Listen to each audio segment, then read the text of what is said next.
नमस्कार प्यारे साथियों, कौटिल्य क्लासेज में आपका हार्दिक स्वागत है। और आज हम करेंगे इलेक्शन थ्योरी की रामबाण बुक के सभी प्रश्नों का सॉल्यूशन। आज से आरंभ किया जा रहा है, जिसकी हर दिन रेगुलर सुबह 7 बजे क्लास होगी। तो जितने भी विद्यार्थी हैं, जो नए विद्यार्थी आज जुड़े हैं और जितने भी पुराने विद्यार्थी, उन सभी का कौटिल्य क्लासेज में बहुत बहुत स्वागत है। और इस जल्दी उठ के सुबह पढ़ने की आदत को हम लंबे समय तक बरकरार रखेंगे, यानी कि इसके 6500 सवाल सोल्व करेंगे, तब तक इस आदत को बरकरार रखना है। यानी कि आप एक हमेशा कोटेशन पढ़ते हो कि खामोश मेहनत इतनी खामोशी से करो कि सफलता शोर मचा दें। तो सुबह उठ के खामोशी रहती है, तो बहुत ज़बरदस्त तरीके से मेहनत करो। मैं आपको एक एक चैप्टर के हर एक सवाल को सोल्व कराने वाला हूँ और सभी चैप्टरों के हर एक सवाल को सोल्व करने वाले हैं। और ये क्लास हमेशा डेली सुबह 7 बजे होगी। जितने भी विद्यार्थी नए आए हैं वो इस कौटिल्य क्लासेज के चैनल को सब्सक्राइब कर लें, ताकि आपको और बेल आइकन भी दबा दें, ताकि आपको नोटिफिकेशन भी प्राप्त होते रहें। आज इसकी प्लेलिस्ट भी बन जाएगी, जो उसके बाद में डिस्क्रिप्शन में डाल दी जाएगी, ताकि आपको कोई दिक्कत नहीं है। सभी को गुड मॉर्निंग, सभी का स्वागत है। और आप सभी का, चलो आपके सामने सवाल है। बहुत अच्छे पढ़ने वाले विद्यार्थियों ने सवालों का आंसर देना भी शुरू कर दिया है। तो चलो ये स्टार्ट करते हैं। आज आवेश एवं स्थिर वैद्युतिकी, चार्ज एंड स्टैटिक इलेक्ट्रिसिटी पहला चैप्टर है। 44 चैप्टर है। हर एक चैप्टर को सोल्व करेंगे और हर एक सवाल को सोल्व करेंगे। लंबे समय तक लगातार चलने वाली क्लास, जो आपकी पसंदीदा पुस्तक रामबाण है, उसी की हम इसको सवालों को सोल्व करें। सबसे पहला सवाल आपके सामने हाजिर है। पहला सवाल क्या है कि आईएसओ का पूर्ण रूप क्या है। आईएसओ, देखो ये जो आईएसओ है अपने इंडिया से संबंधित नहीं है, इंटरनेशनल से संबंधित है। अपने इंडिया में पहले क्या था, आईएसआई मार्क होता था, आप जानते हो। तो वो पहले जो हमारे पास मानक निर्धारित किया था वो आईएसआई ने किया था। लेकिन उसके बाद ये पाकिस्तान की जो गुप्त एजेंसी बन गई, उसके बाद हमने इसको काट के बना लिया था, नाम चेंज करके क्या बना लिया, बीआईएस। जो इंडिया की संस्था है वो ब्यूरो ऑफ इंडियन स्टैंडर्ड है। ब्यूरो ऑफ इंडियन स्टैंडर्ड है, जो कि डी ऑप्शन में है। ये इंडिया की है। आईएसओ इंटरनेशनल है। अब देखो कि यहाँ पर कई इस विद्यार्थी को गलत करना, इंडियन स्टैंडर्ड ऑर्गेनाइजेशन कर सकते हैं, आईएसओ, इनको नाम यहीं पर मिल रहा है। यहां पर आईओएस मिल रहा है, लेकिन करेक्ट आंसर सी है, इंटरनेशनल ऑर्गेनाइजेशन फॉर स्टैंडर्डाइजेशन। कहीं पर गलती से इंटरनेशनल स्टैंडर्ड ऑर्गेनाइजेशन लिखा, वो गलत है। करेक्ट ये होता है इंटरनेशनल ऑर्गेनाइजेशन फॉर स्टैंडर्डाइजेशन। तो ये हमारे पास BIS, bureau of Indian standard, किसकी है, भारत की होती है। इसी प्रकार गोस्ट किसकी होती है, रूस की होती है। उनकी भी ध्यान नहीं रखनी, अमेरिका की ध्यान रखनी है। एएसए होती है, अमेरिकन स्टैंडर्ड एसोसिएशन, वो किसकी होती है, अमेरिका की होती है। तो इसको ध्यान रखना है। और ये हमारे पास जो आईएसओ, बीआईएस क्यों बनाए गए हैं, इसके बारे में देखना कि इसलिए बनाए गए, हर चीज का एक मानक निर्धारित करके रखें। जैसे आप एक इलेक्ट्रीशियन हैं, अब आप जैसे ही यदि वायरिंग के अंतर्गत काला तार देखते हो तो आपके दिमाग में एक चीज आती है कि ये न्यूट्रल है। आप यदि लाल तार देखते हो आपके दिमाग आती है फेज है। हरा देखते हो तो आपके दिमाग में ये आती है कि ये अर्थिंग है। क्यों आती है, क्योंकि भारत सरकार ने मानक निर्धारित कर रखा है। यानी एक इलेक्शन इस घर की वायरिंग करके गया तो दूसरे इलेक्शन आके इसकी मरम्मत कर सकता है। यह खंबा कितने हाइट का होना चाहिए, उसकी गहराई कितनी होनी चाहिए, यहां जो अपने घर में लाइटिंग कितनी ऊंचाई पे लगेगी, किसी भी प्रकार से कोई भी वस्तुएं हो, उसका मानक निर्धारित करना होता है। मानक निर्धारित करने से उपभोक्ता, निर्माता और जो एक्सपोर्ट इंपोर्ट करते हैं और ग्राहक, किसी को भी नुकसान नहीं होता है। जैसे आप बाजार जाते हो कोई सामान खरीदने, उसमें आईएसआई मार्क हो जाता है, यानी बीआईएस मार्क आ जाता है, तो आप कहते हो ये भारत सरकार द्वारा मान्यता प्राप्त है। यानी मान लो आप नमक भी ला रहे हो तो आप कहोगे नमक सही है, खराब नहीं है, हेल्थ के लिए सही रहेगा, खराब नहीं रहेगा, क्योंकि भारत सरकार ने प्रमाणित कर रखा है। तो इस कारण यह किया गया है। क्लियर है, मानक तथा मानकीकरण। तो पहला सवाल। अगला सवाल आप देखिए, दूसरा सवाल। किसी ने कहा था सर इसको थोड़ा सा जूम कर दो, तो मैं थोड़ा सा इसको जूम कर देता हूं। अब मुझे लगता है ये सफिशिएंट दिख जाएगा, कोई दिक्कत वाली बात नहीं है। तत्व के सबसे छोटे कण को क्या कहा जाता है, देखो बड़े आराम से सवाल। आप देखो कि सबसे छोटा कण आपके क्या होता है, अणु होता है। अणु के बाद में क्या होता है, परमाणु, अणु से छोटा परमाणु। अब परमाणु होता है, परमाणु के अंदर क्या होता है, इलेक्ट्रॉन भी होता है, प्रोटॉन भी होता है, न्यूट्रॉन भी होता है। और ये प्रोटॉन और न्यूट्रॉन जो दोनों है ये नाभिक के अंदर होते हैं, ये बात जानते हो। ये मैंने सारे नाम क्यों लिखे, क्योंकि ऑप्शन में यही नाम लिखे हुए हैं। आपको सवाल पूछा है सबसे छोटा कण, वो भी किसका, तत्व का। तत्व का सबसे छोटा कण हमेशा क्या होता है, परमाणु होता है। अणु किससे कहते हैं, यानी अणु को इंग्लिश में कहते हैं मॉलिक्यूल। वह छोटे से छोटा कण जो भौतिक रूप से स्वतंत्र है और रासायनिक क्रियाओं में भाग ले सकते हैं, उन्हें हम क्या कहते हैं, उन्हें हम कहते हैं अणु। लेकिन अणु का वह छोटा से छोटा कण जो रासायनिक क्रियाओं में भाग ले सके, उसे हम क्या, तत्व किसे कहते हैं, तत्व नाम आया है। तो आप कहोगे समान प्रकार के परमाणुओं से मिलकर जो बनता है उसे तत्व कहते हैं। तो इसका मतलब तत्व का छोटा भाग कौन सा हुआ है, तो तत्व का छोटा भाग हमारे पास परमाणु हुआ। समान प्रकार के परमाणु से मिलकर क्या बनता है, तत्व है। इसी प्रकार एक नाम होता है, आपने पढ़ा होगा, यौगिक। यौगिक दो भिन्न भिन्न या दो अलग अलग प्रकार के परमाणुओं से मिलकर जो बनता है उसे हम क्या कहते हैं, यौगिक कहते हैं। तो अलग अलग प्रकार से मिलकर जो बनता है उन्हें हम क्या कहते हैं, यौगिक कहते हैं। जैसे कि कार्बन के हजारों अपरूप है, वो क्या है, यौगिक का आंसर होगा। ठीक है, तो हमारे इस सवाल का आंसर हो गया परमाणु। क्लियर है, किसी को कोई टेंशन नहीं। सर रुक रुक आ रहा है, कोई बीच में कोई होगा। अगला तीसरा सवाल बताइए भाई, इसका आंसर क्या होगा। तीसरा सवाल, किसी परमाणु के केंद्रक में क्या होता है। अभी अभी मैंने बताया था परमाणु के केंद्र किसे कहते हैं, नाभिक को कहते हैं। और नाभिक के अंदर क्या होता है ये मैंने अभी अभी बताया था। सर आज 1400 लाइव चल रहे हैं, अब आज अभी 15 छोड़ने वाले हैं थोड़ी देर में। भाई बताइए परमाणु के केंद्रक में क्या होता है, परमाणु होता है, परमाणु का केंद्रक यानी कि नाभिक होती है। नाभिक के अंदर प्रोटॉन होता है और न्यूट्रॉन होता है। जो नाभिक होता है वो 10 की घात -15 मीटर में इसकी त्रिज्या तथा व्यास, त्रिज्या 10 की घात -15 मीटर के ऑर्डर में होती है, 10 की घात -15 मीटर में। लेकिन जो परमाणु होता है, इस परमाणु का व्यास होता है वो 10 की घात -10 मीटर के ऑर्डर में होता है, इनके ऑर्डर में होता है। और ये 10 की घात -15 मीटर के ऑर्डर में होती है। तो किसी परमाणु के केंद्रक में होता है प्रोटॉन तथा न्यूट्रॉन। बी ऑप्शन हमारे पास करेक्ट है। कौन सा करेक्ट हो गया भाई, बी ऑप्शन। क्लियर है। अब चलते हैं हम अगले सवाल के ऊपर। नेक्स्ट अगला सवाल हमारे पास क्या रहेगा, ध्यान से देखिए कि निम्नलिखित में से कौन सा एक परमाणु का सबसे हल्का कण है। अब देखो ये बड़ा अच्छा सवाल है, इसका आंसर भी आपको बड़े तरीके से देना है और बहुत ध्यान रखे सवाल को सोल्व करना है। कौन सा परमाणु का सबसे हल्का कण का है। अब देखिए कि हमारे पास होता है, एक होता है इलेक्ट्रॉन, एक होता है प्रोटॉन और एक होता है न्यूट्रॉन।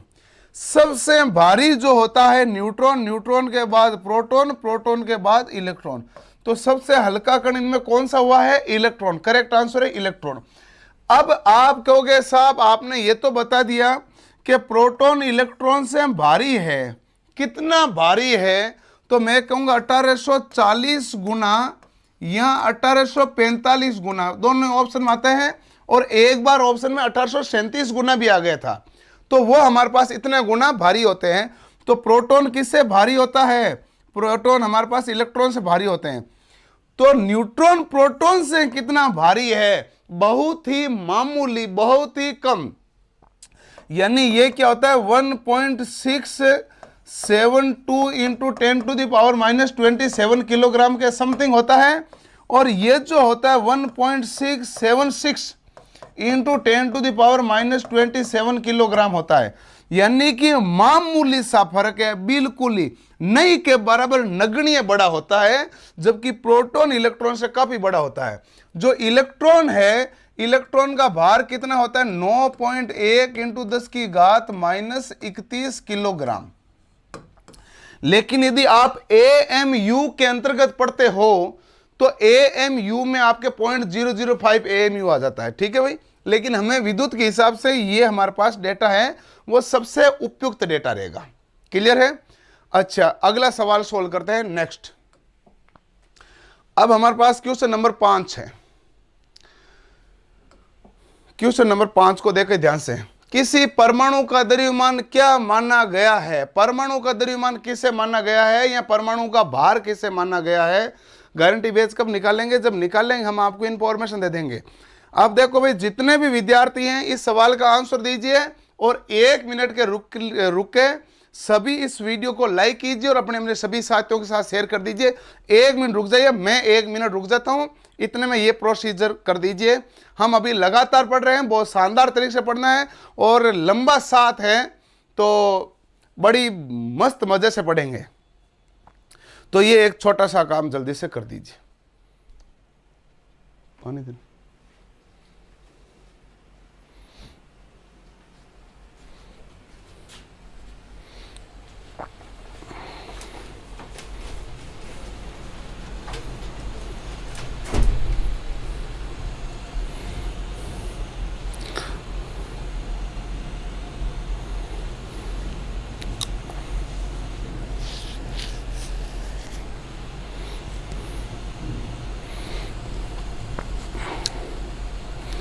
क्लियर हो गए? सबने कर दिया भाई? शेयर कर दिया सर? आपके बोलने से पहले बहुत बढ़िया, बहुत बढ़िया, बहुत शानदार। चलो, अब मैं इसका जो सवाल है इसका उत्तर देता हूं। परमाणु का द्रव्यमान है। परमाणु का जो द्रव्यमान होता है वो हमारे पास नाभिक पर डिपेंड करता है। किस पर करेगा भाई? नाभिक पर। और नाभिक के अंदर क्या होता है? प्रोटॉन और न्यूट्रॉन। तो प्रोटॉन और न्यूट्रॉन के योग से ही परमाणु का द्रव्यमान बनेगा। तो न्यूट्रॉन और प्रोटॉन का भार करेक्ट आंसर है। अब यदि पूछता परमाणु क्रमांक, एक इसमें कई बार पूछा जाता है परमाणु क्रमांक क्या होता है, तो ध्यान रखना कि कोई भी हमारे पास परमाणु होता है उसमें इलेक्ट्रॉन की संख्या हमेशा प्रोटॉन की संख्या के बराबर होती है। तो प्रोटॉन की संख्या बोलो, इलेक्ट्रॉन की संख्या बोलो, बराबर है। तो आप कहोगे इलेक्ट्रॉन की संख्या या प्रोटॉन की संख्या, ये हमारे पास क्या होता है भाई? परमाणु क्रमांक हो जाता है। लेकिन भार कहें तो नाभिक पर डिपेंड करेगा। नाभिक के अंदर क्या होता है? प्रोटॉन तथा न्यूट्रॉन। तो हमारे पास करेक्ट ऑप्शन आएगा बी ऑप्शन करेक्ट होगा। क्लियर है? बहुत शानदार तरीके से पढ़ते चलिए। अगला सवाल हमारे पास 6 नंबर क्वेश्चन, बताइए इसका आंसर क्या होगा?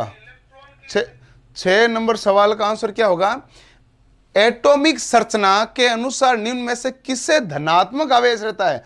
ये तो आप बड़े आराम से जानते हो, ये किस में धनात्मक आवेश रहता है। अब देखो, मैं यहां पर आया तो एक सवाल के बारे में ऐसा बता दूं कि जैसे कि मैंने कहा था भाई 6500 सवाल हैं। कई विद्यार्थी मुझे कह रहे हैं कि सब इसमें 5300 या 5400 सवाल हैं, 5300 या 5400 सवाल हैं। तो मैं आपको बता दूं, जैसे ये सवाल 2 हैं तो 2 अलग अलग परीक्षाओं में आए हुए हैं, लेकिन हमारे पास आपके लिए तो संख्या एक ही बनी है ताकि आपको ज़्यादा कचरा नहीं पढ़ना पड़े, एक साथ पढ़ें।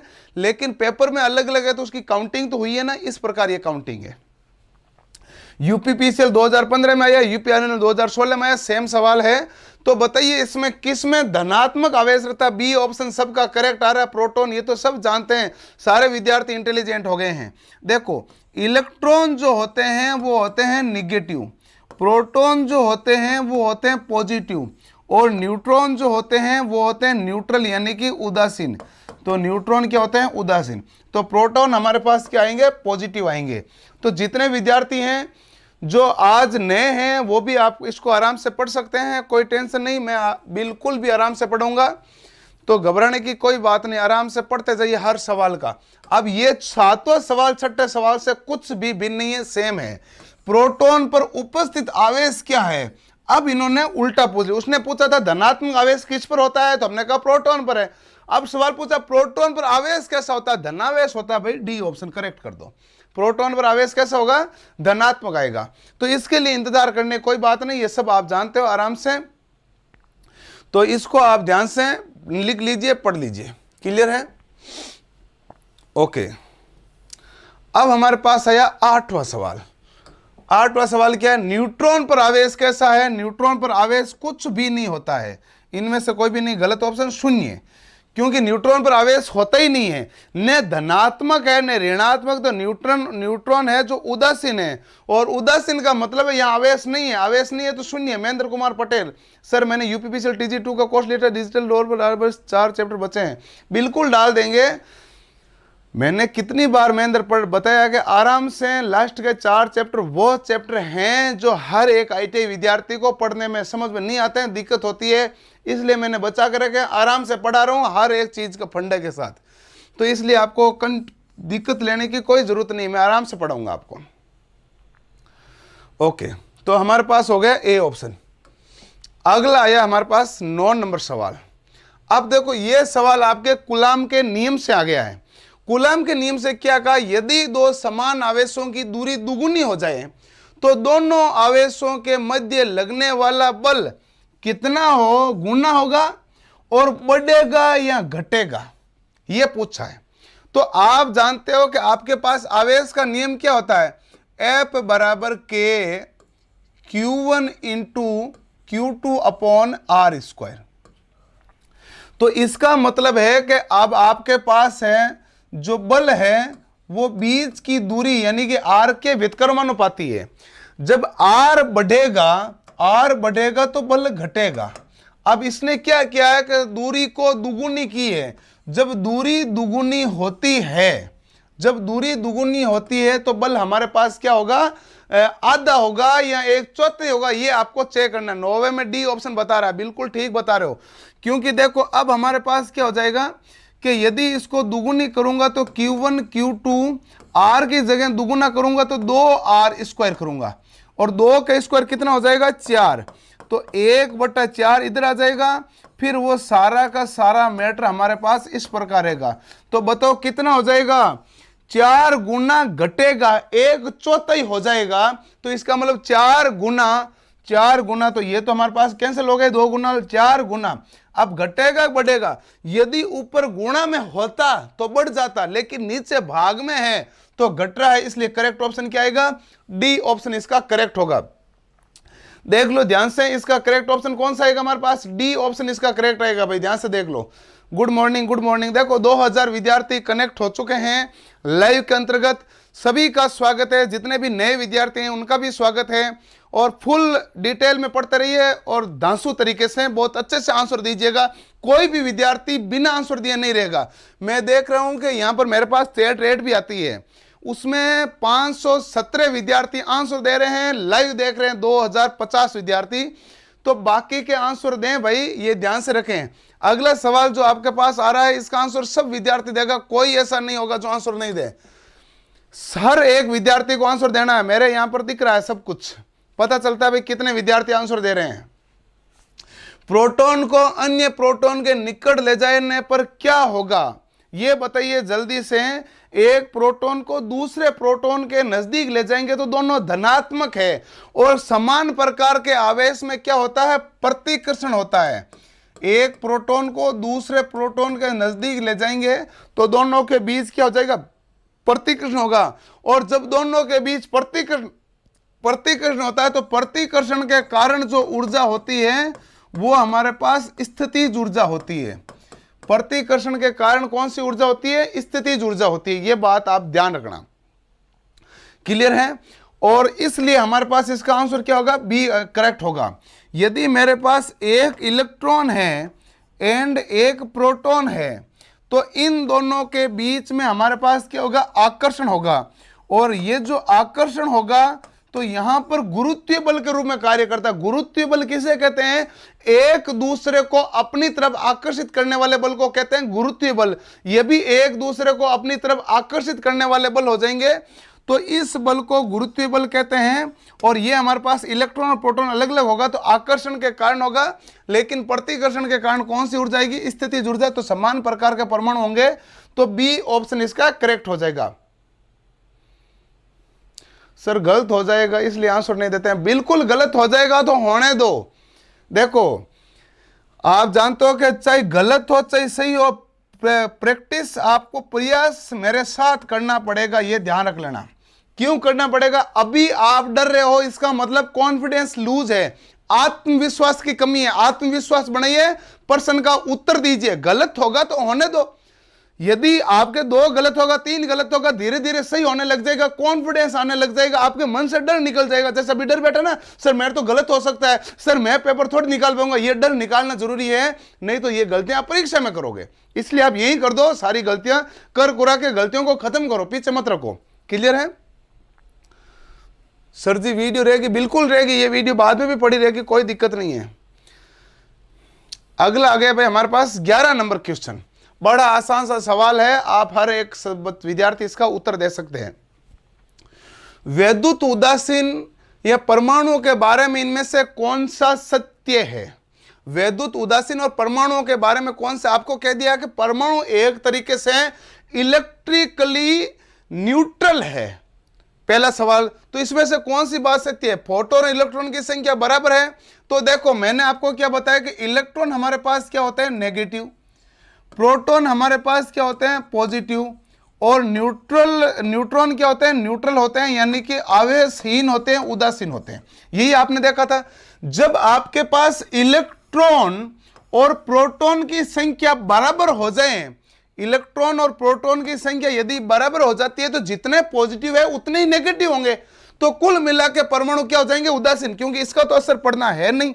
तो प्रोटॉन और इलेक्ट्रॉन की संख्या बराबर होती है, और इससे ही मैंने आपको परमाणु क्रमांक बताया है कि जिसमें प्रोटॉन और इलेक्ट्रॉन की संख्या बराबर होती है उससे परमाणु क्रमांक कहते हैं। तो ये हमारे पास बी ऑप्शन है। क्लियर है? तो ये हमारे पास कौन सा ऑप्शन है भाई? B option. तो कोई दिक्कत नहीं, आराम से सोल्व हो रहा है, कोई टेंशन वाली मामला है ही नहीं। ओके, अब आता है अगला सवाल। अब आता है हमारे पास 12 नंबर क्वेश्चन। बड़ा सिंपल सा सवाल है। अब आपको मैंने इतना आज सुबह सुबह पढ़ा दिया तो आप इस सवाल का आंसर आराम से दे सकते हो। पूछा है प्रोटॉन की संख्या 39 है, तो इलेक्ट्रॉन की संख्या क्या? देखो मैं हर एक परीक्षा के आने वाले सवाल करा रहा हूं, सभी परीक्षा में आए हुए हैं। आप देखो घूम फिर के सवाल वही घूम रहे हैं, घूम फिर के सवाल वही घूमने हैं। तो आप देखो प्रोटॉन की संख्या 39 है, तो इलेक्ट्रॉन भी कितने हो जाएंगे? 39 हो जाएंगे, क्योंकि मैंने अब तीसरे या चौथे सवाल में कह रहा हूं कि इलेक्ट्रॉन और प्रोटॉन की संख्या बराबर होती है, इसे परमाणु क्रमांक कहते हैं। प्रोटॉन और न्यूट्रॉन की संख्याओं का जो योग होता है उससे परमाणु भार कहते हैं, यह ध्यान रखना। टेक्निकल टर्म इंग्लिश में बता दीजिएगा। ठीक है भाई, प्रोटॉन तो जानते हो, परमाणु को हम क्या कहते हैं? एटम्स कहते हैं, और इलेक्ट्रॉन भी इंग्लिश का ही वर्ड है। तो जितने हमारे पास number of proton equal to number of electron, तो प्रोटॉन इलेक्ट्रॉन की संख्या क्या रहती है? बराबर रहती है। अगला हमारे पास आया 13 नंबर क्वेश्चन। इसको आप ध्यान से आंसर दीजिए। 30 नंबर सवाल का आंसर ध्यान से दीजिए। कम दूरी पर रखे गए 2 बराबर और विपरीत बिंदु आवेश क्या बनाते हैं? कम दूरी पर रखे गए हैं, विद्युत आवेश कहते हैं, द्विध्रुव आवेश कहते हैं, विद्युत फ्लक्स कहते हैं, विद्युत द्विध्रुव कहते हैं, या विद्युत विभव कहते हैं। अब क्या कहा है कि दूरी है 2 के बीच में छोटी छोटी है, जो हमारे पास आवेश है एक Q1 है, एक Q2 है। कम दूरी है, यानी कि R का मान हमारे पास क्या है? कम है। R का मान कम है, तो इसका मतलब बल यहां पर क्या लग रहा है? ज्यादा लग रहा है। तो 2 बराबर और विपरीत बिंदु आवेश क्या बनाते हैं? बराबर और विपरीत बिंदु आवेश विद्युत द्विध्रुव का निर्माण करते हैं। यहां पर 2 अलग अलग प्रकार के ध्रुव बन जाते हैं। ध्यान रखना, जब कभी भी, एक मैं लाइन लिखा रहा हूं, नोट लगा के लिख लेना, जब कभी भी 2 आवेशों के बीच की दूरी 10 की घात -15 मीटर से कम हो, 10 की घात -15 मीटर से कम हो, तो वहां कूलाम का नियम कार्य नहीं करता है। जब 2 आवेशों के बीच की दूरी 10 की घात -15 मीटर से कम हो तो कूलाम का नियम कार्य नहीं करेगा। तो पूछोगे क्यों नहीं करेगा? कारण यह है कि जब ये यदि मान लो इससे कम होगा तो एक के रेंज में दूसरा और इसके रेंज में ये आ गया, तो इन दोनों के बीच में नाभिकीय बल कार्य करने लग जाता है, इसलिए कूलाम का नियम कार्य नहीं करता। जब 10 की घात -15 मीटर से कम दूरी होती है 2 आवेशों के बीच की, तो कूलाम का नियम कार्य नहीं करता है, और ये हमारे पास विद्युत द्विध्रुव होता है। तो चलो अगले सवाल के ऊपर देखते हैं। अगला सवाल जल्दी से कमेंट कीजिए, मैं आपके कमेंट पढ़ रहा हूं भाई। विद्युत आवेश की एसआई इकाई या मात्रक क्या है? दूसरा आवेश का यूनिट क्या है, तीसरा विद्युत आवेश की इकाई क्या है। सवाल यही है। गुमसब मेरा यूपीपीसीएल में, यूपी डीएमआर से में, यूपी आरवीएनएल में, सब में आता है परीक्षा में सवाल। आवाज नहीं है, आवाज तो बराबर चल रही है ना भाई, ऐसा क्या है? अभी तो किसी को दिक्कत आई नहीं, लगातार सही सही चल रही है। अभी मॉर्निंग में सही सही चल रही है और टेक्निकली एकदम फिट है, कोई टेंशन वाला मामला नहीं है। आप तो सवाल का उत्तर दीजिए और हर सवाल आपको आना चाहिए। मुझे सबसे ज़्यादा खुशी होगी, आपको रामबाण सवाल का सबसे ज़्यादा सारे सवाल आते हैं तो सबसे ज़्यादा खुशी मुझे होती है। तो बताइए आवेश की ऐसे इकाई क्या। देखो अब इन्होंने पूछा क्या हमें, इन्होंने पूछा था हमसे ऐसे इकाई क्या है। तो ऐसे इकाई तो आप जानते हो कि हम बार बार काम में लेते हैं, तो उससे हम कहते हैं कूलाम। यदि मैं आपको कह दूं कि सीजीएस इकाई क्या है, तो इलेक्ट्रोस्टैटिक यूनिट, ये भी मैं बता दूं। इसकी एक और इकाई होती है फेराडे, फेराड नहीं, फेराडे, जो 96,500 कूलाम के बराबर होती है। मैंने बहुत सारी क्लास में ईएसयू और कूलाम के बीच में संबंध भी बता दिए हैं, तो नहीं तो आप देख लो एक बार। एक कूलाम बराबर क्या हो जाएगा, 3 × 10⁻9 ईएसयू, 3 × 10⁻9 ईएसयू। और एक ईएसयू बराबर हो जाएगा 3.33 × 10⁻−10 कूलाम। क्लियर है? तो ये आप देख लेना।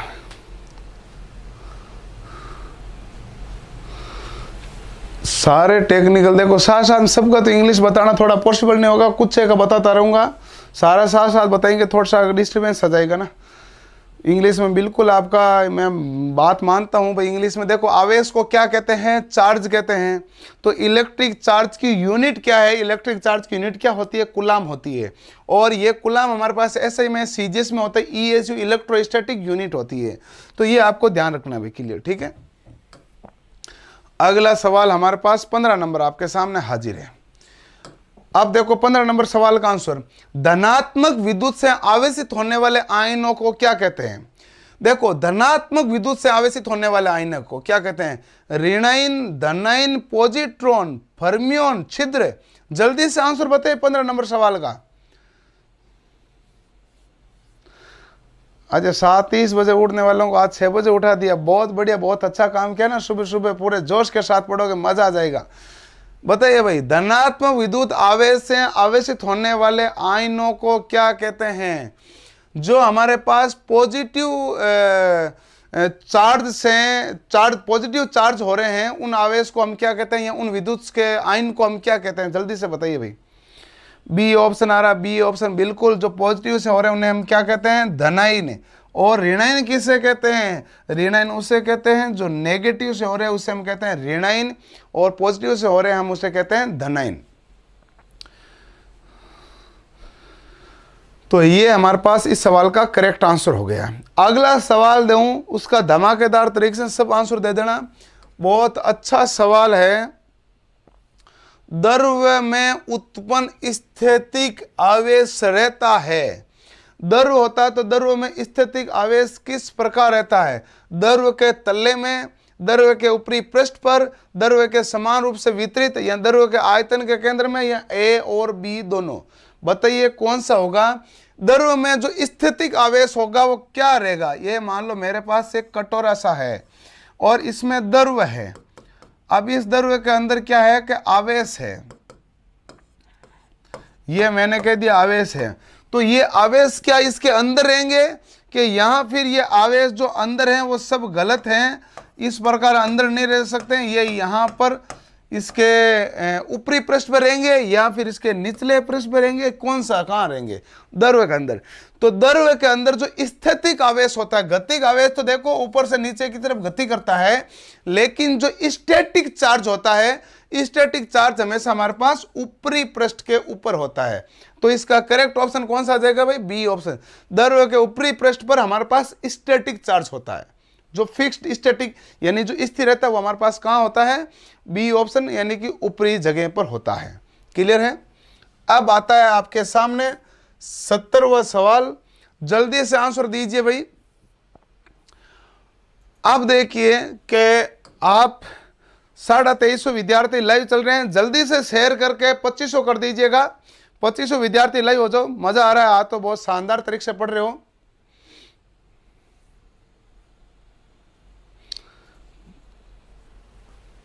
परारण द्वारा आवेशन में आवेशित निकाय क्या है? परारण द्वारा आवेशन में आवेशित निकाय क्या है भाई? आवेशित निकाय के आवेश के कण को खो जाते हैं कि पूरा आवेश खो जाता है कि कोई आवेश नहीं खोता है, अपना आंशिक आवेश प्राप्त करता है या ठंडा हो जाता है? जल्दी से इसका आंसर बताइए।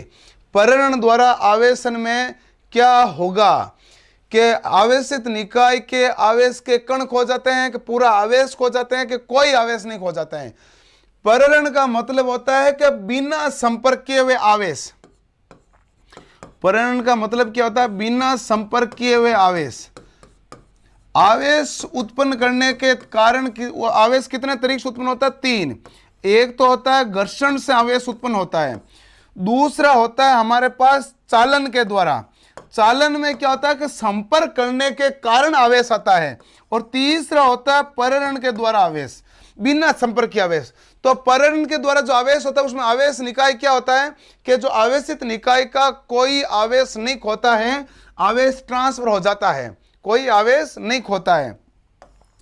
तो क्योंकि परारण द्वारा भी आवेशित हो सकता है, चालन के द्वारा भी हो सकता है, घर्षण के द्वारा भी हो सकता है।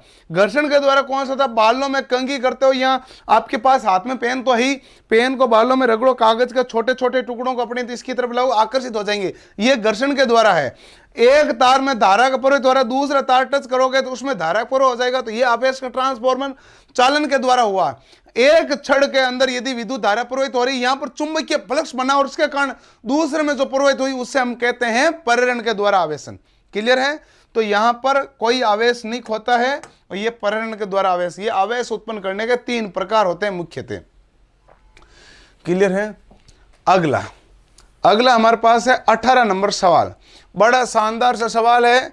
यह सवाल आपके पहले कभी पूछा नहीं गया था, पिछली बार 2018 टेक्निकल हेल्पर की परीक्षा में पूछा गया है। इसे जो है इंग्लिश में कहते हैं एडिटिव प्रॉपर्टीज, और हिंदी में कहते हैं योगात्मक। यानी कि हमारे पास आवेश की योग संक्रिया भी होती है, यानी कि आवेश जो इस प्रकार होते हैं उनको योग किया जाता है, जोड़ा जाता है। यह गुण इस आवेश के अंतर्गत होता है। अब देखो कि यहां पर एक हमें दिया गया है Q1, कितना दिया गया? प्लस का 2Q, और दूसरा दिया गया Q2, यह है माइनस का 5Q। अब देखो आवेश का कार्य दोनों को जोड़ना, Q बराबर क्या हो जाएगा? Q1 प्लस Q2, दोनों को जोड़ूंगा।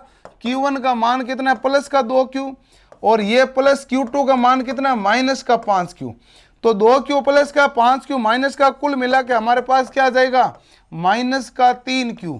तो माइनस का 3Q आया, इससे कहते हैं एडिटिव प्रॉपर्टीज। डी ऑप्शन हमारे पास करेक्ट होगा।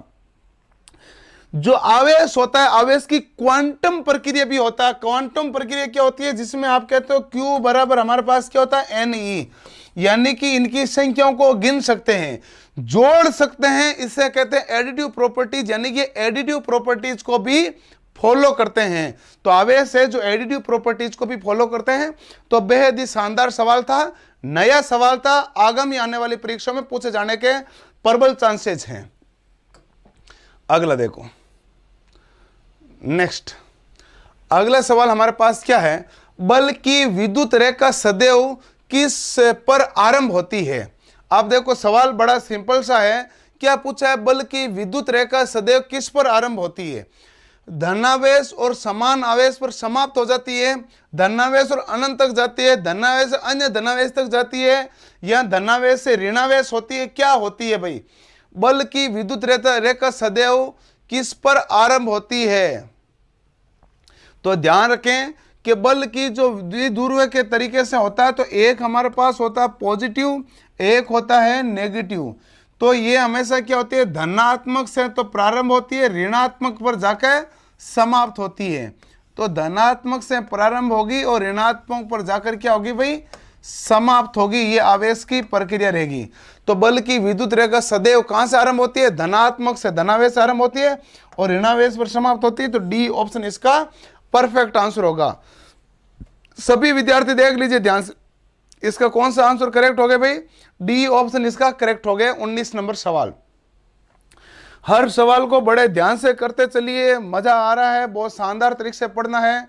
सर ये बुक बाजार में मिल जाएगी? बिल्कुल मिल जाएगी, और राजस्थान में तो लगभग मिल रही है। यदि आप यूपी एमपी से हो तो बाजार मिलने के थोड़े से चांसेस कम हैं। अगला हमारे पास सवाल नंबर है 20। 20 नंबर क्वेश्चन है, निम्न में से किसमें इलेक्ट्रॉन की अधिकता है? इलेक्ट्रॉन की अधिकता किसमें? अणु में ज्यादा होते हैं इलेक्ट्रॉन, परमाणु में होते हैं, ऋणात्मक चार्ज बॉडी में होते हैं, या धनात्मक चार्ज बॉडी में होते हैं?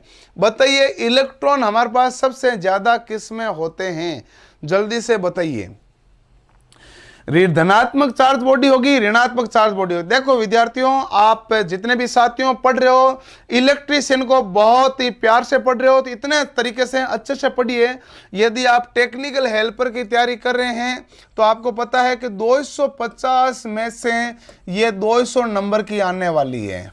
यदि आप यूपीपीसीएल की तैयारी कर रहे हैं तो 200 में से ये 150 की आने वाली है। यानी यहां देखा जाए तो 80% वेटेज है, यहां देखा जाए तो 75% वेटेज है।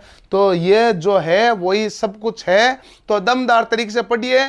सीटें कम आ रही है, यूपीपीसीएल में 608 पद आए हैं, और टेक्निकल हेल्पर में कितने पद आएंगे वो देखेंगे तब पता चलेगा। तो कम पदों पर अपनी सीट तभी निकाल सकते हो जब मेहनत आप बाकियों से ज्यादा करते हो। तो दबा के मेहनत कीजिए और अपने घर वालों के सपने जरूर पूरे कीजिए। आप सुबह उठिए, पढ़िए, लगातार पढ़िए, और जब तक सफल नहीं हो जाए तो आराम को त्याग दीजिए, मौज मस्ती को त्याग दीजिए, जो शादी पार्टियां, घूमना फिरना जो भी है सब बंद कर दीजिए, और व्हाट्सएप की चैटिंग समाप्त कर दीजिए। तो आपका कार्य इजी हो जाएगा। इलेक्ट्रॉन की अधिकता किस में होती है? ऋणात्मक चार्ज बॉडी। जो हमारे पास नेगेटिव चार्ज बॉडी होती है उसमें इलेक्ट्रॉन ज्यादा होते हैं, क्योंकि जब इलेक्ट्रॉन की अधिकता होती है, इलेक्ट्रॉन की अधिकता जब होती है तो इलेक्ट्रॉन की अधिकता के कारण क्या होता है? नेगेटिव ज्यादा प्रभाव आ जाता है। इलेक्ट्रॉन की अधिकता के कारण क्या हो जाता है? नेगेटिव। यदि इलेक्ट्रॉन की कमी होती है तो आप क्या कहोगे? कौन सा गुण आ जाएगा? पॉजिटिव आ जाएगा। अब क्या पूछा है? इलेक्ट्रॉन की अधिकता है ऋणात्मक, इलेक्ट्रॉन की कमी है तो कौन सी बॉडी होती है? धनात्मक चार्ज बॉडी। ताकि आपको कोई कंफ्यूजन नहीं हो, आराम से हर एक सवाल का आंसर दे सकते हो बड़े दमदार तरीके से, बड़े अच्छे से, मजे से। क्लियर है? तो ये हमारे पास क्लियर सवाल का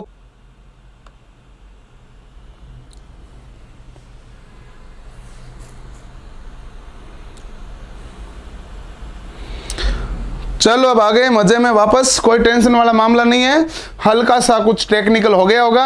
अब देखिए पूछा है स्थिति, हमारे पास विद्युत देखो क्या होती है, हमारे पास विद्युत होती है 3 प्रकार से। आपको पूछा स्थिति का बारे में, तो अध्ययन किसने किया सबसे पहले? तो स्थिति के बारे में बताया थेल्स ने। गतिकी के बारे में किसकी राय अच्छी रही थी शुरुआत में? आविष्कार कौन माना जाएगा? वोल्टा। और जो हमारे पास एक हो गई स्थिति, एक हो गई गति, एक होता है विद्युत चुंबकीय। एक विद्युत चुंबकीय की व्याख्या जो की है वो हमारे पास की है फैराडे ने, और अभी के समय में ये सबसे ज्यादा उपयोगी, उसके बाद ये नहीं के बराबर उपयोगी हो गया। स्थिति का उत्पादन हमारे पास किसने किया? थेल्स नामक वैज्ञानिक ने किया था। और ये किसके कारण उत्पन्न हुआ? घर्षण के कारण। जैसे आदि मानव है, 2 पत्थर को रगड़ते हैं तो चिंगारी निकलती है, तो आवेश तो उत्पन्न हो रहा है। तो ये कौन सी विद्युत है? स्थिति विद्युत है। आपको कुर्सी या चेयर के ऊपर बिठा दिया जाए और मैं कहता हूं पैर थोड़े ऊपर रखो, पीछे तौलिए से मारता हूं, फिर कोई बंदा जाके आपका हाथ टच करेगा तो आपको झटका सा आएगा। सर्दियों में आप कंबल को झाड़ते हो, रात में तो आप देखते हो वहां चिंगारियां निकलती है। ये सब स्थैतिक विद्युत के उदाहरण होते हैं, जो थेल्स ने इसके बारे में सबसे पहले व्याख्या की थी। और इसका मुख्य प्रभाव क्या होता है? घर्षण होता है। इसका मुख्य प्रभाव क्या होता है? घर्षण होता है। ये ध्यान रखना। क्लियर है? सवाल का आंसर समझ गए होंगे। अब लगातार सही चल रहा है भाई लाइव, कोई टेंशन तो नहीं है। अगला सवाल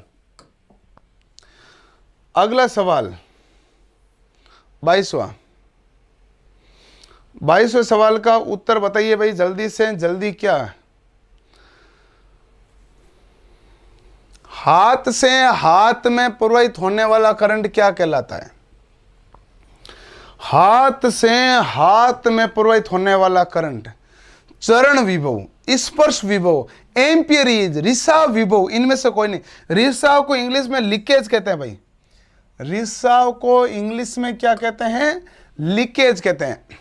तो बताइए हाथ से हाथ में प्रवाहित होने वाला करंट क्या कहलाएगा? हाथ से हाथ में, जैसे क्या होता है कि आप सर्दियों में सोफे के ऊपर बैठते हो, तो जब आप सोफे से उड़ते हो या कोई आके आपको बंदा कहता है हाथ पकड़ता है, टच करता है, या आप उड़ते हो तो किसी वस्तु को टच करते हो तो झटका सा आता है। या कई बार क्या होता है कि आपको पानी पिलाने कोई जो लोटा या गिलास लेके आता है और आप उस लोटे या गिलास को लेते समय यदि उसके हाथ के टच हो जाता है तो कई बार आपको झटका सा महसूस होता है। ये मुख्यतः उसमें होता है सर्दियों में ज्यादा होता है। तो हाथ से हाथ में आवेश प्रवाहित होने वाला करंट कहलाता है स्पर्श विभव, क्योंकि ये स्पर्श के कारण हुआ है, तो इसे हम क्या कहते हैं? स्पर्श विभव कहते हैं। क्लियर है साथियों? तो ये हमारे पास करेक्ट आंसर हो गया, स्पर्श विभव। ध्यान से देख लीजिए, हाथ से हाथ में प्रवाहित होने वाला करंट क्या कहलाएगा? स्पर्श विभव कहलाएगा। बिल्कुल यूट्यूब पर रोज चलेगी, आप देखो ना थंबनेल में मैंने लिख दिया ना, डे 1, डे 2, डे 3 इस प्रकार चलनी है, और मैंने आपको काफी समय से बताया है, तो यह डेली ही चलेगी। अगला सवाल, निम्न में से क्या ईएमएफ उत्पन्न करने की विधि नहीं है? विद्युत वाहक बल उत्पन्न करने की बहुत सारी विधियां हैं, इनमें से जो दिए गए ऑप्शन में से कौन सी विधि है जो विद्युत वाहक बल उत्पन्न करने की नहीं है? जल्दी से इसका आंसर बताइए भाई। 2300 सीट तो लाइव है, तो जल्दी से पढ़िए भाई, नहीं तो सीट कोई और ले जाएगा, ये टेंशन ले लेना बाप।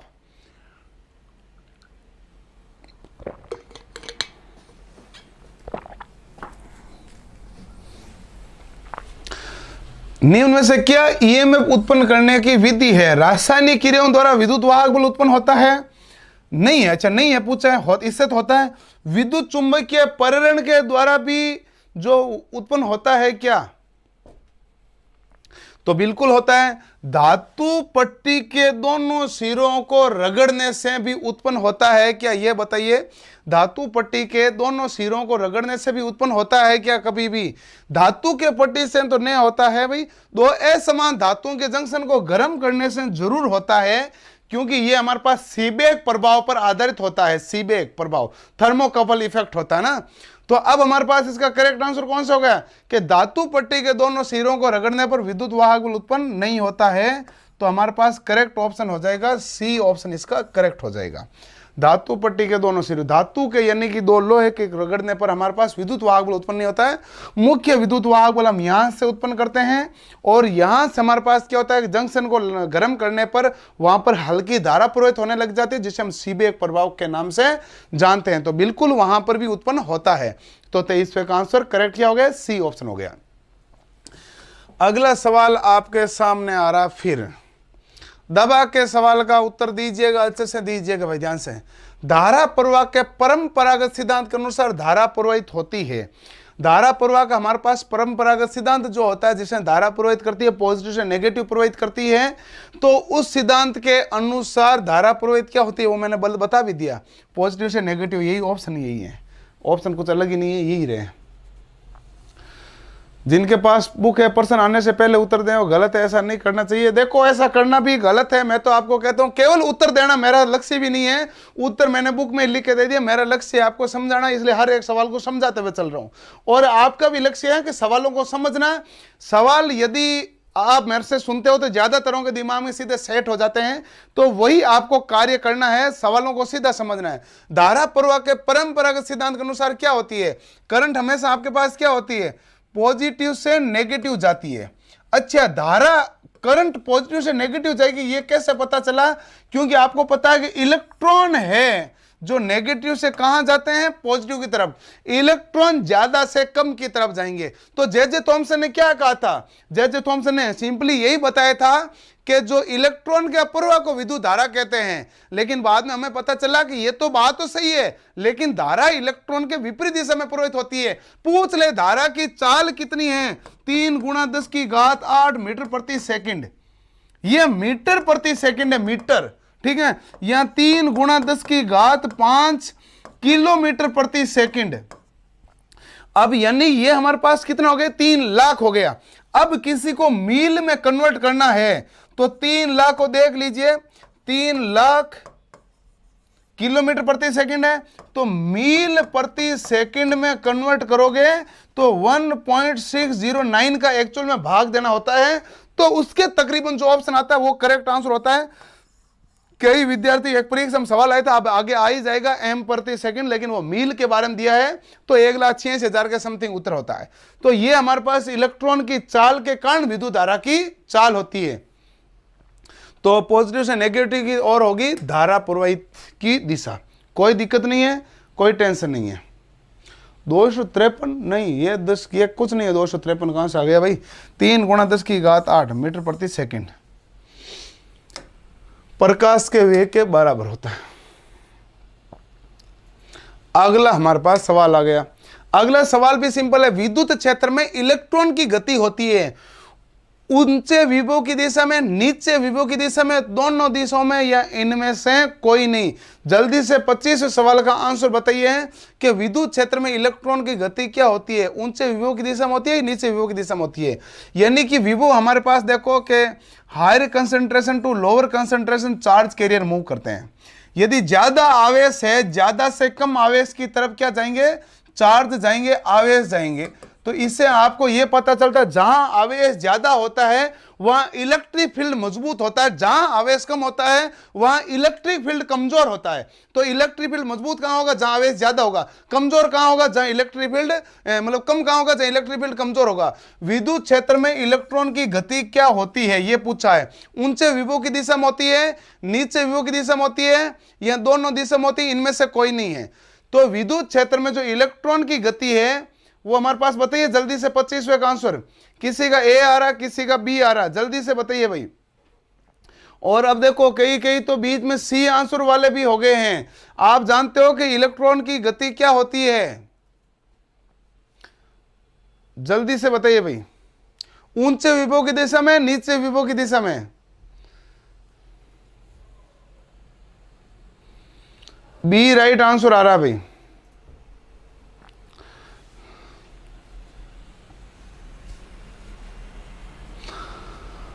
क्योंकि ए राइट आंसर आ रहा है, सब गोल गोल घूम रहे हैं।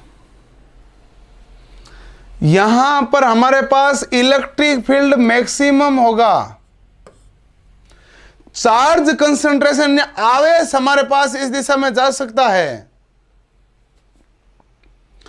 तो विद्युत क्षेत्र में इलेक्ट्रॉन की गति हमारे पास ऊंचे विभव की दिशा में होती है भाई। कौन सी ऑप्शन करेक्ट होगा, ए ऑप्शन करेक्ट होगा, ध्यान से रखना। बी ऑप्शन करेक्ट नहीं, नीचे विभव की दिशा में नहीं होती है, ऊंचे विभव की दिशा में होती है इलेक्ट्रॉन की गति। क्योंकि देखो कारण अब समझो मेरी बात ध्यान से, आपको किसी को कंफ्यूज हो सकता है। यहां पर है मेरे पास 5 वोल्ट, समझना, यहां पर मेरे पास है 2 वोल्ट। अब मुझे बताओ कि धारा किस दिशा में जाएगी, तो आप कहोगे सर धारा जाएगी 5 इलेक्ट्रॉन से 2 इलेक्ट्रॉन की ओर। तो मैं कहूंगा बिल्कुल सही आंसर है। अब दाओ सवाल पर बताओ आवेश यानी इलेक्ट्रॉन किधर जाएगा, तो आप कहोगे धारा के विपरीत दिशा में। अब बताओ इलेक्ट्रॉन कहां गया, ऊंचे विभव की दिशा में। नीचे वाली की तरफ इलेक्ट्रॉन गया क्या, नहीं गया। कहां गया, ऊंचे की तरफ। धारा किस दिशा में गई, नीचे विभव की दिशा में। पूछा किसकी गति है, इलेक्ट्रॉन की गति है। इसलिए करेक्ट ऑप्शन कौन सा हो जाएगा, करेक्ट ऑप्शन ए हो जाएगा। आप कमेंट दिखा दीजिए भाई जल्दी से कमेंट। तो क्या हो गया भाई, अभी भी कहे होंगे बी क्यों है, सबके ए होना चाहिए। मैं झुंझुनू राजस्थान से बुक नहीं मिली है, तो बुक आप या तो मार्केट जाइए अंकित चौधरी जी, और या फिर आप ऑनलाइन देख लीजिएगा, ठीक है ना। समझ में आ गया कि ए ऑप्शन क्यों है, ये देख लीजिए। जिसको किताब से लेने पर भी समझ में नहीं आया वो यहां पर आपको क्लियर होगा कि क्यों है, ये आपके पास डिटेल पड़ी है। अब देखो सबको पता चल गया ए क्यों है, क्योंकि पता है कि वोल्टेज तो ज्यादा से कम की तरफ धारा जाएगी और इलेक्ट्रॉन धारा के विपरीत दिशा में जाएगा, तो इलेक्ट्रॉन की दिशा उस विभव की ओर हो गई है। तो क्लियर हो गया, बिल्कुल बढ़िया, शानदार सवाल से। अगला सवाल, कई किताब खोल के बैठे हैं, 26 का उत्तर दे दिया, जबकि मैंने तो पूरा सवाल ही नहीं दिखाया अभी तक। ऐसा नहीं है, किताब खोल के मत बैठो। धातु चालक में विद्युत धारा का प्रवाह निम्नलिखित प्रवाह के कारण होता है।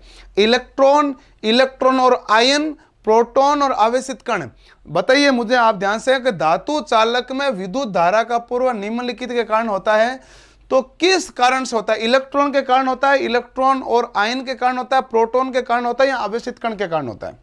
जल्दी से बताइए भाई।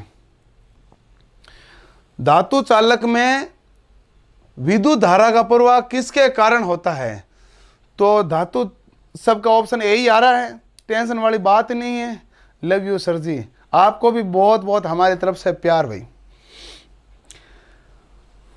Electron, A option. जल्दी से कमेंट कीजिए, ऐसे धीरे धीरे कमेंट क्या करेंगे, जल्दी से करिए, बहुत स्पीड से। बुक का नाम क्या है? ये तो टाइटल में लिखा पड़ा है बुक का नाम। क्या बुक का नाम? अभी आप बुक का नाम भी आपको नहीं पता चला है, टाइटल में लिखा पड़ा है। 26 में इलेक्ट्रॉन सबके आ गए भाई, कोई टेंशन नहीं है, क्योंकि धारा किसके कारण प्रवाहित होती है? इलेक्ट्रॉन के कारण हमारे पास धारा प्रवाहित होती है। और ये जे थॉमसन अनुसार है, वैसे हमारे पास धारा क्या होती है? तो आप कहोगे आवेश प्रवाह की दर I बराबर dq बाई dt। आवेश प्रवाह की दर को विद्युत धारा कहते हैं।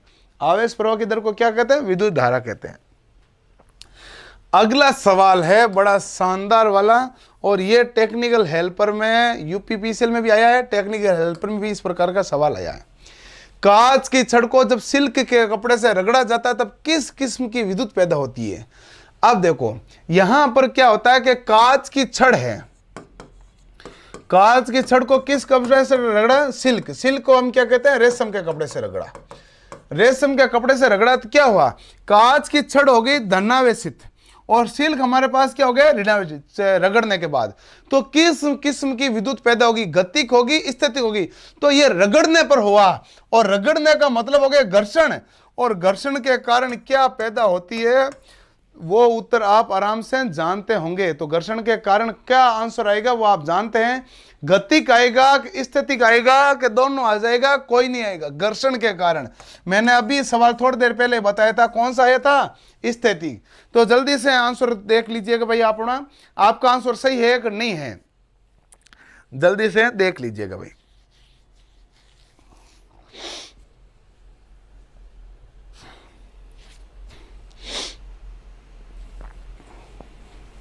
तो ये हमारे पास बी ऑप्शन है।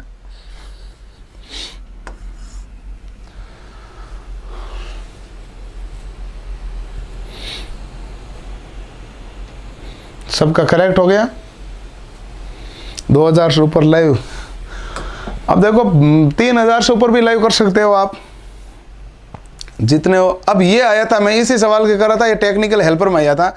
इस सवाल का उत्तर तो मैंने अभी अभी आपको दे ही दिया कि कांच की छड़ एक रेशम कह दो या सिल्क के कपड़े से रगड़ा जाता है तो कांच की छड़ क्या हो जाती है? धनावेशित। और रेशम के, कांच की छड़ से किसको रेशम के कपड़े में हस्तांतरित करती है? देखो कांच की छड़ हो जाती है धनावेशित। धनावेशित होती है ना कांच की छड़, धनावेशित मतलब कांच।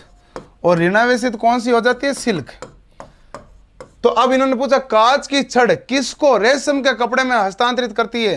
कांच की छड़ धनावेशित हो गई, इसका मतलब, और सिल्क की छड़ ऋणावेशित हो गई, इसका मतलब कांच की छड़ ने इलेक्ट्रॉन है वो सिल्क को दे दिए।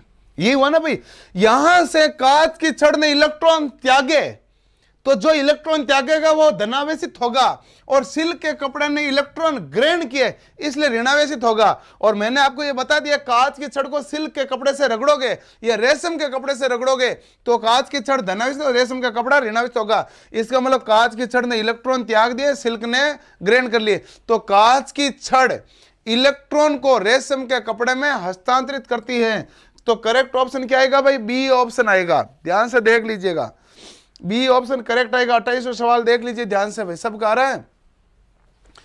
28वें का ऑप्शन हमारे पास बी ऑप्शन करेक्ट चल रहा है, किसी को कोई टेंशन नहीं है।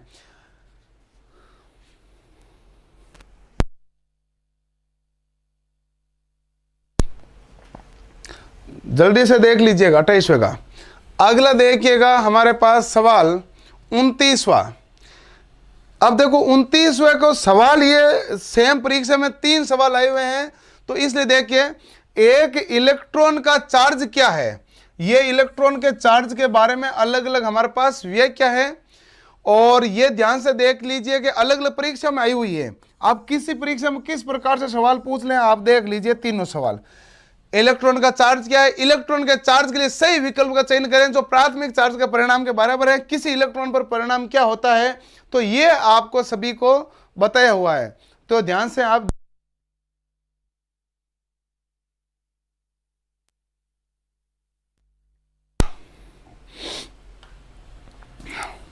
क्लियर है।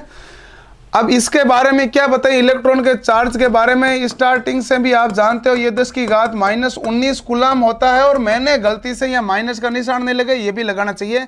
प्रोटॉन का होता है तो 1.6 × 10⁻19 कूलम ही होगा, लेकिन ये धनावेशित है, इलेक्ट्रॉन का हमारे पास ऋणावेशित है, तो इसलिए इसमें टेंशन लेने की बात है ही नहीं। अब आते हैं ऑप्शन आपके पास। अब 1.602 है तो कोई बात नहीं, 1.602 सही है, सभी ऑप्शन दे दिया। 10⁻⁻19 गुलाम केवल ई ऑप्शन में दिया हुआ है, तो हमारे पास कौन सा करेक्ट ऑप्शन आएगा, ई ऑप्शन हमारे पास करेक्ट हो जाएगा। भाई जल्दी से देख लीजिए कौन सा ऑप्शन करेक्ट है, ई ऑप्शन। किसी को इस सवाल में कोई चिंता नहीं है, ध्यान से देख लीजिएगा, किसी को चिंता है तो मुझे बता दीजिएगा। भाई जल्दी से उत्तर दे रहे हो, बिल्कुल बिल्कुल बहुत फास्ट तरीके से आंसर देते चलिए।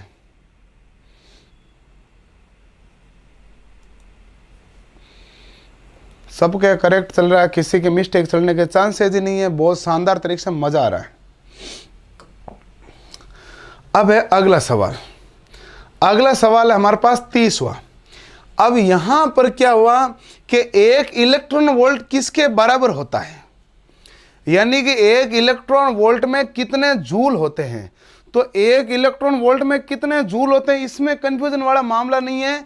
यह सवाल भी वैसा ही है, यदि आप ढंग से उत्तर दें तो इसमें कोई मामला चेंज नहीं हुआ है। ध्यान से दीजिए जल्दी से। 29वें का ई ओके ई, अभी तो ई वाला चला गया, अभी तो क्या पुराना कैसे आंसर आ रहे हैं। 30वें में सी आया, अब सी 30वें में सी। बुक का पीडीएफ अवेलेबल है, नहीं मिलेगा भाई पीडीएफ। कोचिंग सेंटर कब खुलेगा, जब गवर्नमेंट परमिशन देगी तब खुल जाएगा। धौलपुर वाले की तरफ से आपको सर डेली करना है, हम धौलपुर वाले आस करते हैं आपकी, बिल्कुल हम आपके सबके आस को पूरा करेंगे। अयोध्या उत्तर प्रदेश है, बहुत बढ़िया बहुत बढ़िया। भाई ऑप्शन नहीं दिख रहा है, वो पिछले वाले सवाल में था, ये सवाल आगे वाला भी आ गया। अब तो 6000 वाली बुक बीकानेर में मिल सकती है क्या, बिल्कुल मिल सकती है बुक बीकानेर में, क्यों नहीं मिलेगी। आप किसी भी बुक डिपो जाकर बोलो, और नहीं मिलती तो मंगवा के देगा आपको। एक इलेक्ट्रॉन वोल्ट, पहली बात सवाल पूछा जाता है परीक्षा में, इलेक्ट्रॉन वोल्ट किसकी इकाई होती है, तो आप जानना कि इलेक्ट्रॉन वोल्ट हमेशा ऊर्जा की इकाई होती है। इलेक्ट्रॉन वोल्ट किसकी इकाई होती है, ऊर्जा की इकाई होती है। इस इलेक्ट्रॉन वोल्ट की इकाई को कहां में लेते हैं, तो आप कहना इलेक्ट्रॉनिक्स जो पढ़ते हैं ना, सेमीकंडक्टर अर्धचालक, तो वहां पर इसको काम लेते हैं। एक इलेक्ट्रॉन वोल्ट का मान कितना होता है, तो मान आपका वही होता है 10⁻⁻19 जूल हो जाएगा। 1.602 × 10⁻⁻19 जूल हो जाएगा। जो आपका कूलम का मामला है वो जूल का जाएगा। यदि आवेश के पूछता तो कूलम कह देते, इलेक्ट्रॉन वोल्ट पूछा तो जूल कह दिया, क्योंकि जूल भी इकाई होती है ऊर्जा की, इलेक्ट्रॉन वोल्ट भी ऊर्जा की इकाई होती है। तो ये ध्यान रखना भाई, सी ऑप्शन बिल्कुल सही है। अब आता है हमारे पास अगला सवाल। अगला सवाल देखिए ध्यान से। जब विद्युत धारा धात्विक कंडक्टर में होकर गुजरती है तो तापमान किस कारण बढ़ जाता है। जब देखो विद्युत धारा है, धात्विक कंडक्टर, कोई भी धातु होती है तो उसमें से विद्युत धारा गुजरती है। जब धारा गुजरती है तो तापमान बढ़ता है, यानी कि वो गर्म होने लग जाता है। गर्म क्यों होता है, क्या कारण होता है, क्या इलेक्ट्रॉन आपस में टकराते हैं। देखो दो पत्थर यदि आपस में टकराते हैं तो वहां पर क्या होता है, कोलिजन होता है। तो बताओ यहां पर किस कारण से दो पत्थर टकराते हैं, क्या होता है, कोलिजन होता है। सर इलेक्ट्रॉन वोल्ट एक ऊर्जा का मात्रा, इलेक्ट्रॉन वोल्ट के क्षेत्र इलेक्ट्रॉनिक्स के में उपयोग की जाती है, इसका मान यह हो। बहुत अच्छे से डिटेल है कि बहुत शानदार, पाउंड टू किंग, बहुत शानदार है। 31वें में क्या बता रहे हैं भाई, ए ऑप्शन। चालन इलेक्ट्रॉनों और परमाणुओं के बीच टकराव, धातु परमाणुओं के बीच आपसी टकराव, संचालित इलेक्ट्रॉन के बीच आपसी टकराव, मूल परमाणु से चालन के टकराव के नियम के कारण। जल्दी से बताइए क्या आंसर है भाई। किसी के बी चल रहा है टारगेट यूपीपीसीएल, और इसके तो ए चल रहा है शेखर कुमार के चल रहा है बी आंसर।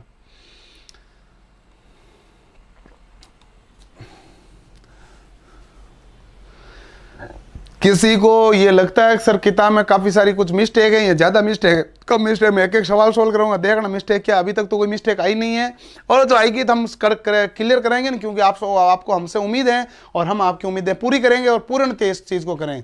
गंगानगर में मिल जाएगी। अगर यूपी वाले में मुझे आइडिया नहीं है, यूपी में क्या होगा, ऑनलाइन मंगवा लेना, क्योंकि वहाँ पर कौन सी जगह मिलते हैं मुझे आइडिया नहीं रहता है। सूरतगढ़ में मिल जाएगी भाई। इलेक्ट्रॉन और परमाणुओं के बीच टकराव, चालन इलेक्ट्रॉन, यानी कि इलेक्ट्रॉन हमारे आपस में टकराते हैं या परमाणु आपस में टकराते हैं, तो उनके टकराने के कारण क्या होता है कि जैसे दो पत्थर टकराते हैं क्या होता है, हीट उत्पन्न होती है ना, तो इलेक्ट्रॉन के टकराने के कारण भी हीट उत्पन्न होगी, उष्मा उत्पन्न होगी, तो ये उसके टकराने का कारण होगा। 31वां करेक्ट आंसर रहेगा।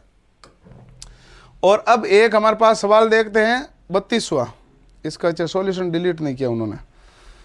32वां सवाल ध्यान से देख लीजिए भाई। जब कोई विद्युत आवेश, इतना सा रखा, जब कोई विद्युत आवेश बल का अनुभव करता है तो एक क्या हो जाता है। जब विद्युत आवेश बल का अनुभव करता है, जैसे मान लो मैं आपको पूछता हूं कि चुंबकीय क्षेत्र कहां तक होता है, तो आप कहोगे वह क्षेत्र जहां तक चुंबकीय बल रेखाओं को अनुभव किया जा सके चुंबकीय क्षेत्र कहलाता है, और जहां तक विद्युत आवेश को अनुभव किया जा सके उसे हम क्या कहते हैं, विद्युत क्षेत्र कहते हैं। तो 32वें का करेक्ट ऑप्शन क्या हो जाएगा हमारे पास, ए ऑप्शन करेक्ट हो जाएगा। 32वें का ए ऑप्शन करेक्ट हो जाएगा। तो देखो साथियों, अब मैं आपको 5 मिनट इंपॉर्टेंट चीजें बताने वाला हूं, उसको आप ध्यान से देखना भाई। कि सबसे पहली बात है कि क्लास जो होगी वो हमेशा सुबह 7 बजे होगी। सुबह 7 बजे हमारे पास डेली क्लास यहां पर होगी। आज हमने 32 सवाल किए, कल हमारे पास आवेश का चैप्टर पूरा होगा। डेली 7 से 8 1 घंटा लगातार चलेगी। ऐप वाले विद्यार्थियों को मैंने टाइम बता दिया, ऐप में किस टाइम क्लास चलेगी, तो वो वहां पर तैयार रहें। बाकी जुनून वगैरह सब जगह किताब मिल जाएगी, किताब की चिंता नहीं करनी। दुकान वाले को किताब मंगाएगा, वो मंगवाएगा और लेके देगा, आपको क्यों चिंता करनी है, ये काम दुकान वाले का है। तो 7am राजस्थान वाले में दुकान वाले जल्दी मंगा लेंगे, यूपी वाले हैं तो दुकान वाले में टाइम ज्यादा लगा देते हैं, आप ऑनलाइन भी मंगवा सकते हो, तो देख लेना आप। तो 7 AM डेली क्लास होगी। डेली हम गुड मॉर्निंग यहाँ पर आके दोनों मिलकर करेंगे। और अभी 15 दिन के बाद में ऑफलाइन कोचिंग खुल जाएगी, तो उसके बाद जो यहाँ पढ़ना आना चाहता तो आ सकता है, लेकिन मेरी सुबह 7 बजे वाली क्लास आपको यहाँ लगातार ही मिलेगी, इसमें कोई फेरबदल नहीं होगा। 7 बजे वाली लगातार क्लास मिलेगी। हम आपके साथ लगातार परीक्षा तक रहेंगे, आप हमारे साथ हैं, हम आपके साथ हैं। इलेक्ट्रीशियन में कीर्तिमान आपको रचना है, और इसके लिए मैं अपनी तरफ से पूर्ण भूमिका निभाऊंगा। जो कार्य करना है वो सब आपको करना है। कितनी मेहनत करनी है आपको करनी है, कितनी तरीके से डेडिकेटेड होकर पढ़ो वो आपको पढ़ना। मेरा कार्य होता है आपके अंदर इलेक्शन उत्पन्न करना, इलेक्ट्रीशियन का जोश उत्पन्न करना, और ताकि हम UPPCL technical helper, MPTO, BSPSL, DMRC, ISRO, DRDO या ऑर्डिनेंस फैक्ट्री, जिसकी भी तैयारी करें, इंडियन आर्मी, सब में से किसी ना किसी में सिलेक्ट होके जाएं, और कौटिल्य का नाम भी उच्चार करें। अपने माता पिता, गुरुजनों को, सभी का नाम आप रोशन करें, ये मैं हमेशा आपसे उम्मीद करता हूं। आप मुझे बताइएगा जरूर कमेंट सेक्शन के अंतर्गत, सर हम आपको ये क्लास कैसी लगी है, मेरी क्लास ये, और ये इनिशिएटिव कैसा लगा है जो हमने आज ये इनिशिएटिव शुरू किया। पहली शुरुआत की है कि रामबाण के 6500 सवाल को हम सॉल्व कराने वाले हैं, तो जो भी विद्यार्थी पढ़ेगा उसके लिए बेहद ही शानदार पल होगा। तो ये आपको इनिशिएटिव कैसा लगा, इसके बारे में भी अपना जरूर विचार रखिएगा। और जितने भी विद्यार्थी हैं उनको एक बात ध्यान रखना, डेली क्विज हमारे पास कौटिल्य ऐप के अंदर फ्री चल रही है। मैं फ्री वाला बात ही बता रहा हूं, कौटिल्य ऐप में डेली क्विज फ्री चलती है, तो जरूर जाके अटेंड करना। जिन्होंने ऐप डाउनलोड नहीं किया डाउनलोड करके डेली क्विज देना। इसमें क्विज किसकी होगी, कंप्यूटर की और इलेक्शन की, यूपीपीसीएल के हिसाब से अभी चल रही, क्योंकि वो भर्ती आई उसके हिसाब से बेस्ट। और एक वीकली टेस्ट होता है भाई, वीकली टेस्ट होगा पूरा, जैसे 50 नंबर का कंप्यूटर, 200 नंबर का कंप्लीट। तो ये भी आप जरूर अटेंड करना। ये भी कौटिल्य के ऐप के पूर्णतः निःशुल्क, पूर्णतः फ्री चल रहा है। और जितने भी विद्यार्थी हैं, कुछ पीडीएफ्स मैं टेलीग्राम चैनल के ऊपर डाल रहा हूं, तो जल्दी से जाके कौटिल्य क्लास से जोधपुर नाम से 7000 8000 के आसपास सब्सक्राइबर है या उसके चैनल के सदस्य हैं, तो उसको आप चैनल को टेलीग्राम पर भी ज्वाइन कर सकते हैं। तो ये आप देख लेना, टेलीग्राम पर ज्वाइन कर लेना जो है।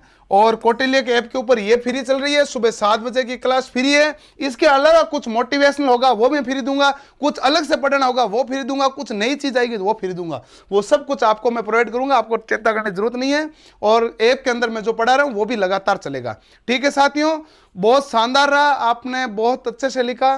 थोड़ा टाइम और बढ़ाओ, ये मैं भी सोच रहा था, लेकिन मैंने इसलिए नहीं बढ़ाया क्योंकि ऑफलाइन कोचिंग अभी स्टार्ट होगी, तो 7 से 8 तो मैंने टाइम आपको दे दिया, फिर 8 बजे से अगला बैच स्टार्ट हो जाएगा, तो उस हिसाब से 1 घंटा ही उपयुक्त रह पाएगा। नहीं तो मैं दे देता, कोई दिक्कत नहीं, क्योंकि लगातार लंबे समय तक चलना उस हिसाब से। 4 बजे होगा क्या, आज 4 बजे क्लास नहीं है, बाकी 4 बजे वाली क्लास भी कंटिन्यू करेंगे। कंप्यूटर की भी आपकी डिमांड को पूरी कर देंगे, कोई दिक्कत नहीं होगी, शानदार तरीके से। ऑफलाइन बैच जब भी कोचिंग खुल जाएगी तो ऑफलाइन बैच स्टार्ट हो जाएंगे। ठीक है साथियों, तो ऑफलाइन बैच तो शानदार चलेंगे। जो गारंटी बैच की बारे में बात कर रहे हो वो भी स्टार्ट होने वाले हैं। जब स्टार्ट होंगे तो टेक्निकल हेल्पर के लिए स्टार्ट होंगे और बैच शानदार होंगे। ठीक है साथियों, धन्यवाद, थैंक यू।